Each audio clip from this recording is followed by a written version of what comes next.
ఇదే బుద్ధి. వింటున్నప్పుడు బాగానే ఉంటుంది, దీన్ని పురాణ వైరాగ్యం అంటారు. పురాణం వింటున్నప్పుడు అంత జ్ఞానుడే శంకరాచార్య ఎవడికి సరిపోవడం ఇందులో. ఇప్పుడు ఇంటికి వెళ్ళగానే అంత వంకరాచార్యే. అందుకని మనకు ఎందుకు అవుతుందో కూడా గమనించండి దయచేసి. విశ్లేషణ మనకి ఇష్టం లేదు, సమస్యది ఈ జ్ఞానంలో ఉండడం మనకి ఇష్టం లేదు. ఈ పట్టించుకున్న తేనె, బంక, జిగురు, ఆమదం ఉందే దాన్ని వదలడం మనకి ఇష్టం లేదు.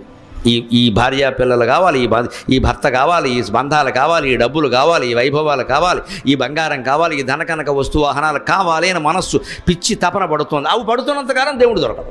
అందుకని కళ అర్థమైతే భూత గుర్తు. ఆ కళలో పాత్రలన్నీ జీవుడు ధరించారు. ఒక జీవుడు పడుకొని తాను కలగని మగవాళ్ళు, ఆడవాళ్ళు, చెట్లు, చేమలు, నపుంసక పాత్రలు, జీవరాశి పాత్రలన్నీ తానే ధరించి ఓ అరగంట సేపు తానే మాట్లాడుకుని తనతో తానే దెబ్బలాడి, తనతో తాను ఆనందించి, తనతో తాను విభేదించి, కింద పడి మీద పడి ఏదో చేసి కళలోంచి బయటికి రావడం నిజమైనప్పుడు శ్రీమన్నారాయణమూర్తి క్షీరసాగరంలో చేరించి